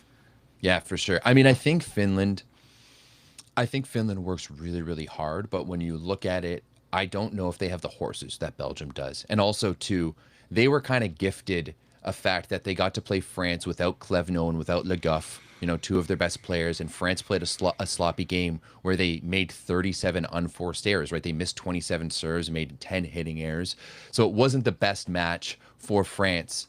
And it was really a perfect opportunity for Finland to be able to move on. Where I think Belgium, I'm not saying that Finland didn't earn their wins because they absolutely did, but Belgium imposed themselves on Ukraine and slapped Ukraine around, who was pretty good in the VNL this year. And then the same thing with Italy. Like they imposed their game style on Italy, and especially in that fifth set, they were really, really aggressive about them. And I did say in my recap and preview last night that I think that I think Argentina absolutely has a chance to get by Italy. But I do think that there's a little bit more motivation for especially Gianelli. Like Gianelli was dog shit against Belgium, and he was so bad that he even got subbed out.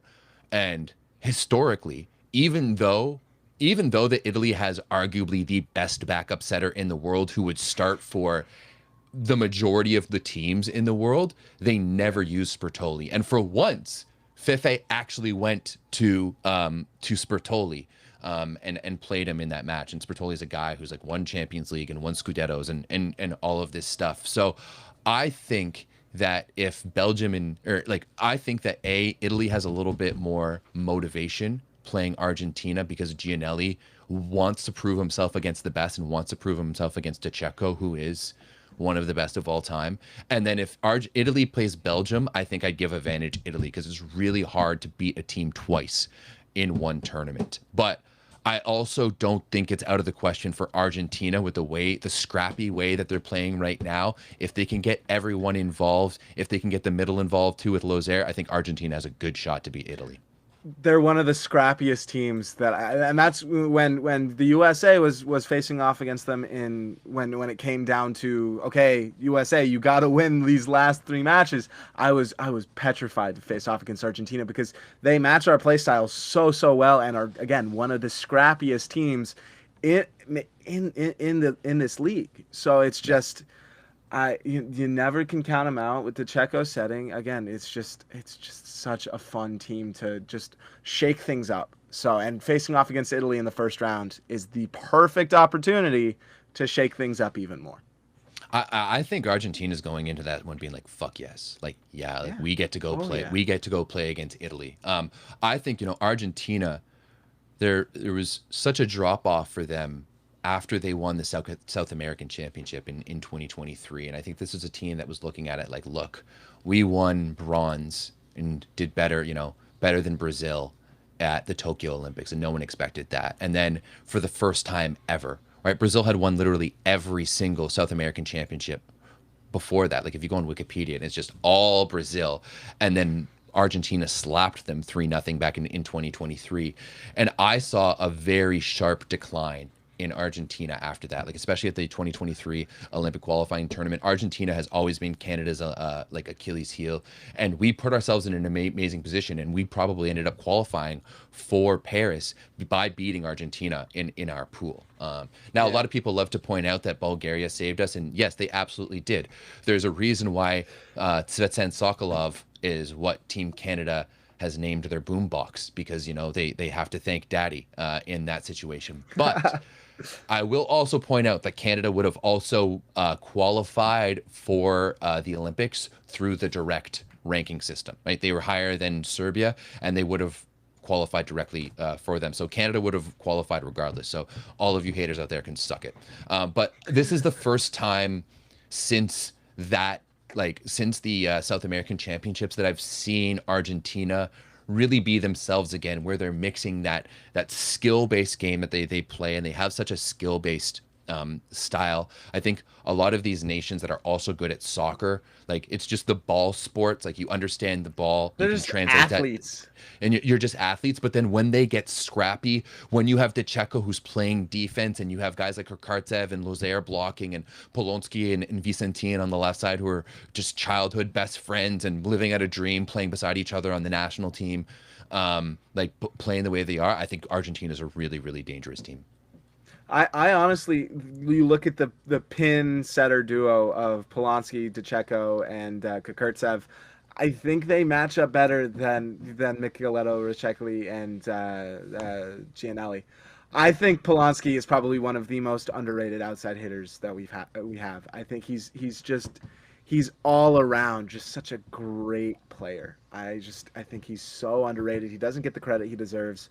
And now with DeCheco setting him again, I can't, I'll ride it till I die. But man, it's gonna be a lot of fun. Polonsky is actually an awesome dude too. Like he's a Oh, I guy bet. who takes time and like chats with us whenever we see him. His partner is actually, his girlfriend is from Montreal. So after the Olympics last year, I hooked him up with one of our college programs up here, and he spent a few days training with them just to kind of stay in shape. And I only heard amazing things about those guys having him in the gym and everything. So I'm always a big fan of Luciano Polonsky, and unless he's playing against Canada, I'm always cheering for him. Yeah. Yeah, I think you're right. I think that this team has a lot of potential. I will say that I think that one of the big X factors for Italy down the stretch is going to be Yuri Romano. I think that when you look at their World Championship win back in 2022, or their European Championship win back in 2021, in both of these cases, he has been massive for them in those big game situations. And he's a guy that I think can kind of float through sometimes, but he's a big game player. When the pressure is on and when they need him to be the best, is he's the best. So I actually think that if it gets down to the nitty gritty, they'll go with a Yuri Romano, and they've started Yuri Romano. They brought in Rich Leaky off the bench. I think that he could be an X factor, because like we don't really have any lefties like him in volleyball on the right side, and he can bring it from the baseline. He could bring it offensively too, and he is a guy that Italy in general, they have a pretty steady level. Like their floor is really high and their ceiling is up there as well. But Romano is a guy who can really extend himself and push his ceiling even further when the pressure's on. Agreed. Agreed. So do we want to give our predictions for the round of six, or for the knockout rounds? feel like Sure. we've Yeah. gotten close. We've basically already done it. But Tunisia, Czechia. Oh, Czechia for sure. I Yeah, think I agree. especially because like they have, I think they have one of the later matches. Yeah, they don't play until the 23rd. Czechia did lose their best player in Lucas Vashina, and he did not play against China. And now Vashina is a guy who has played in the Polish league, and offensively in the Polish league, he's not really well known, but he is one of their best receivers. And especially with the Czechia team, like you have Patrick Indra, who, up there with Ferry Regers is probably one of the best scorers we have in the opposite position.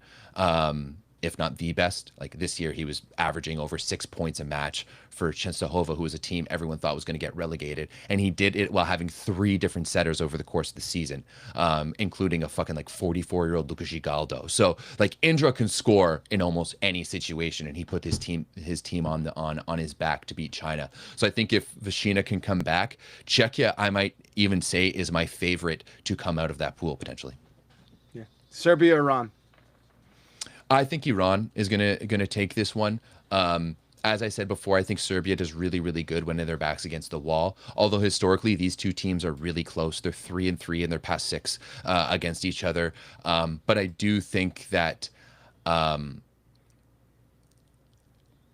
guess Serbia does have Kretu. So, but Piazza, I think, will get an Iranian team, but these are two very proud nations, two nations who are very fiery, who love to hit the ball hard. I think it's going to be a really interesting matchup between Serbia and Iran, but I think I'm leaning towards Iran. That's definitely a sneaky matchup that could end up being a good 5-setter. I think it's USA going to be a 5-setter Slovenia. for sure.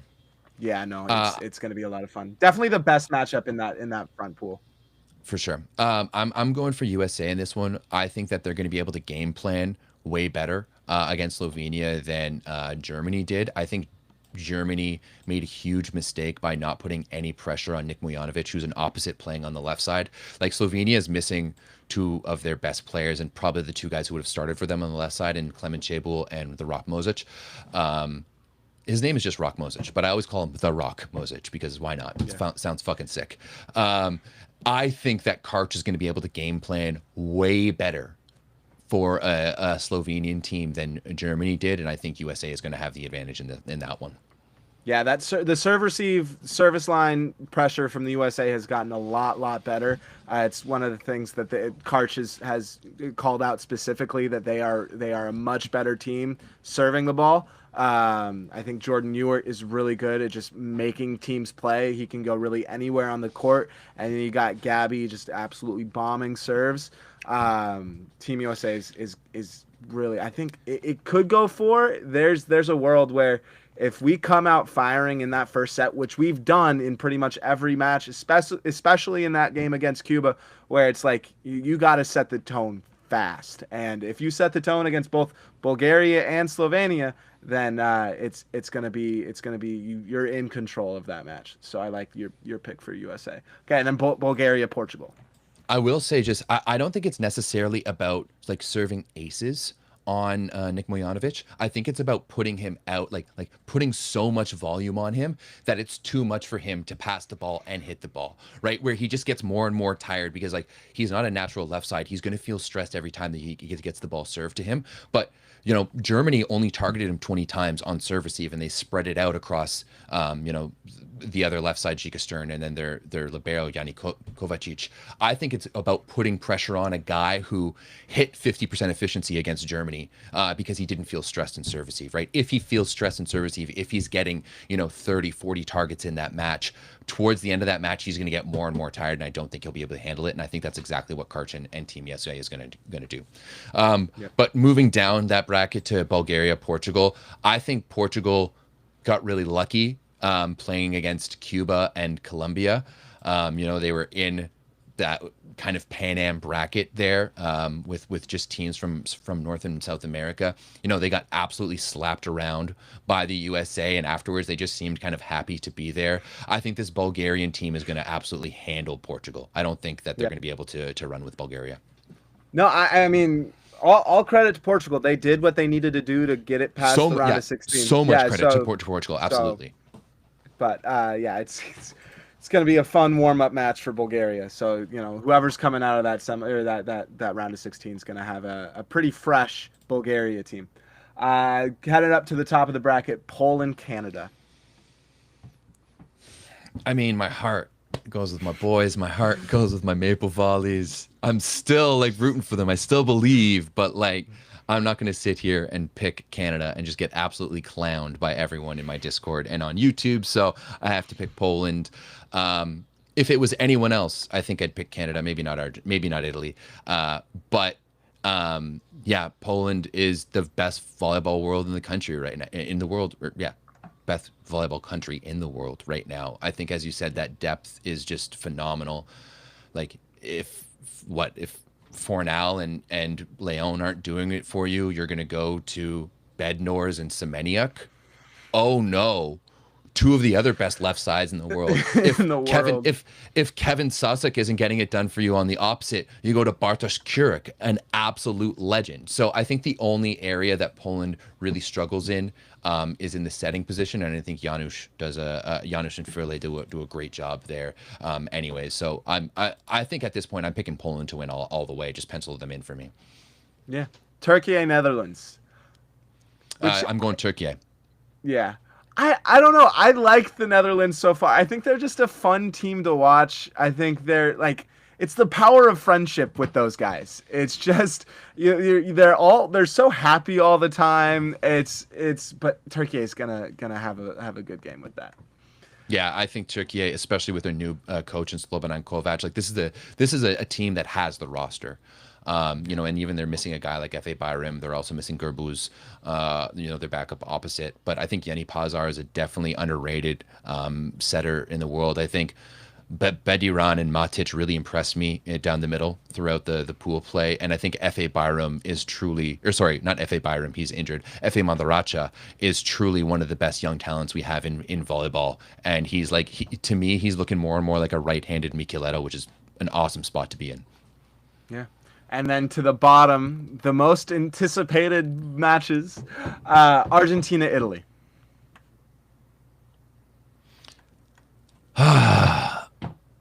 Once again, I think this is one that my heart wants to go for Argentina, but my brain would be stupid to go against Italy.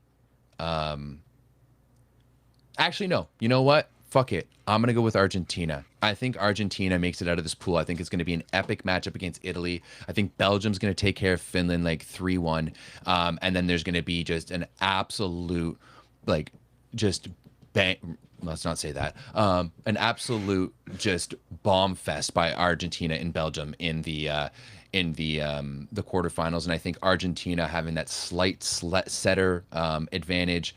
They also have the advantage down the middle compared to Belgium with Lozère and either Gallego or Zerba. And then they have a massive advantage at the libero position. I know Longshot has done fantastic as just a 19-year-old, but Santiago Denani is low-key one of the best liberos out there, and he's an absolute bulldog, and he just gets better as the event goes on. So yeah, I think I'm going to pick Argentina, surprisingly, to come out of this area, and I know that's going to piss off a lot of our Italian fans, but que sera, sera.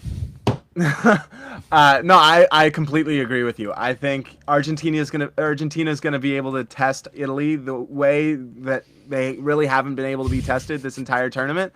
They face off against Algeria. They face off against Ukraine.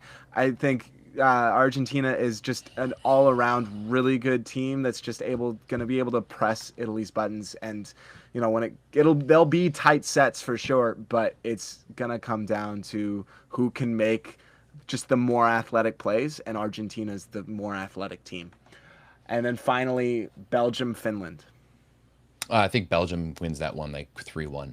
I think Finland is going to be able to work hard in their blocking, especially down the middle, is going to be able to help them out. Like Tanisma, I'm expecting to have a pretty big game if he can kind of move side to side well enough. But I think Belgium just has way more firepower, and they got little less help in terms of the matches that they had to play to get here. So yeah, I think Belgium Belgium, Argentina in the quarters, and Argentina will win a 5-setter in my opinion. Yeah. No, I think what we've only got one upset. We are in for a treat, I am sure. But yeah, well, I mean that's the thing tomorrow. Is that it does all start tomorrow. I think that's what happens when you have a chaotic group stage, is that You know, I mean, the reality is that there's only 2 teams left to upset, right? Other than that, it's kind of a toss-up. Maybe I think Netherlands-Turkey would be an upset. I don't think the Dutch match up well against Turkey at all, and then maybe actually Portugal-Bulgaria I think would be another potential upset. But other than that, I think it's all chalk. Evenly met, yeah. Well, I mean, I guess would we see? I think Serbia, Iran. I still have that one circled for me. I think that could. Oh, I think it's going to be an outstanding match, but you can't Yeah, call it. it I don't wouldn't really think be an either way is upset. an Yeah, upset. you can't be No. upset. Yeah. All right. No, dude, I'm excited. Yeah, I'm excited. Well, maybe if you want on Monday morning, I'm gonna do that's when it'll be, right? Yeah. On Monday morning, I'm gonna do a watch along for USA Slovenia. So if you wanted to join for that, you're Oh, more than that'd be a welcome. lot of fun. Yes, Yeah. we should do that. Okay, cool. We'll pencil that in because yeah, I did it with Berkay, who's in the chat. Shout out Berkay for against Turkey, and I mean that one was a little less fun because as people noticed, it was at 2 a.m. in the morning. Like I had to wake up to do that watch along, and then Yeah. it was just me sinking lower and lower in my chair while he was just fist pumping and getting stoked the entire time. So at least if I do a watch along with you for USA Slovenia, we can both cheer for the same team. Yeah. Yeah. Okay, all-star team. Ooh, okay. We'll have to do this one real quick because I'm actually going to be going live a little bit later with the Volleyball Source Discord all-star votes. Big shout out to our guy Rodman's Hair, Jimmy, who put that all together. And he has actually all of those Discord notifications I was getting earlier was him sending me the results. So Jem, I apologize for getting mad at you. It was just popping off in my ear and I couldn't stand it. I think my opposite all-star has to be Ferry Regers, no doubt about it. At setter, I'm picking DeCheco. My left sides, who did I pick? Shit. Alex Nikolov, undoubtedly, he was an absolute monster for Bulgaria and like carried them. If anyone's picking anyone other than Nikolov, I think you're really dumb. Who else did I pick? I cannot remember. I think I picked Tanisma and Lozère in the middle. Yep. And then who was my other left side? I think I picked Luka Martila on the left side, from Finland as well. Yeah. We similar for sure. The Checo, I had my setter. Nikolov, I had my starting outside. I had Kazimiernik as my middle blocker, and I was like, pick any of the Bulgarian middle blockers and put them in at my middle blocker too. And then I had Ahi as my opposite. He was one of the best servers this year or in this tournament. I think he was, got to give respect to my Dutch friends. He's just a leader on the court. Watching him against Poland, he's such a vocal guy, and you see he just wants to win, even though they're never gonna win. And then I put Jordan Ewart as my OH2. I gotta give respect to him. He's shown up for this USA team as just a really consistent arm. And then I went Gerbenov, the French setter, the French libero. Grebennikov. Grebennikov, there you go. And then I had a serving sub. I had to give myself a serving sub. We're going Gustavo Alejandro from Colombia. Hondo. Massive. He's massive. Bro, he's huge. What is he doing playing volleyball? You know Get how him as a linebacker. That's what I'm saying. Is like, how there's this trend of like Aussie football players who are coming in and at like 29 years old, having played professional Aussie football rules, and they're coming in to be like rookies in the NCAA and playing NCAA football. Someone like maybe, like a school that has volleyball and football needs to look at him and be like, hey, do you want to come? Because he is a big boy. He is a big body. When he comes on for the USA match, they pan to Cooper Robinson, and I think he's standing next to Champlin, and he's just like, what the fuck? He's just so huge. It was so funny. I was not expecting him to get subbed in. I was like, please let him play front row, please. Get him Yeah, in the for front. sure. I want to Yeah, see him swing. I liked it a lot too. Burkaya, I also picked Svetakanin in for my second team. So yeah. All right, dude. Well, this was fun. That was a good chat. I appreciate you coming on like that. Especially, I had planned out to be like, hey, let's like go over these things, chat a few things. Riverside, but shout out to Riverside, great little app there. I learned about it when we did our NCAA fantasy drafts with the guys from around the block, and I was like, oh, this is a great little software. But for some reason, it went live as soon as you came on. So yeah, we'll definitely have to do this again. You should definitely come join me for a watch along on Monday morning for USA 100%. Versus Slovenia, because I think that's going to be a spicy one. 100%. Cool. All right, guys. Appreciate you all. We will see you soon. Follow Joe down at JTMVBLL on Instagram and on TikTok. I don't think you're on YouTube yet, right? I've got a YouTube, but it's slow moving right now. We're trying to find ways to get it moving, but not right now. Just throw all of your I'll throw all of the videos that you're making for like reels and TikToks in the vertical video. Yeah. That's my problem. I'm trying to get them below 3 minutes because YouTube only does. Yeah, that's my issue. I talk too much. But hey, I understand that as well. I did an 1.5 hour podcast yesterday by myself, and here we are going on for 2 hours now. So I think that's something that both you and I have in common. But yeah, really appreciate it, and I'll see you Monday morning. Yes, sir. Right. Appreciate it, Everett. Thanks, guys. Have a good one. Have a good one. Peace. Go USA. Yeah.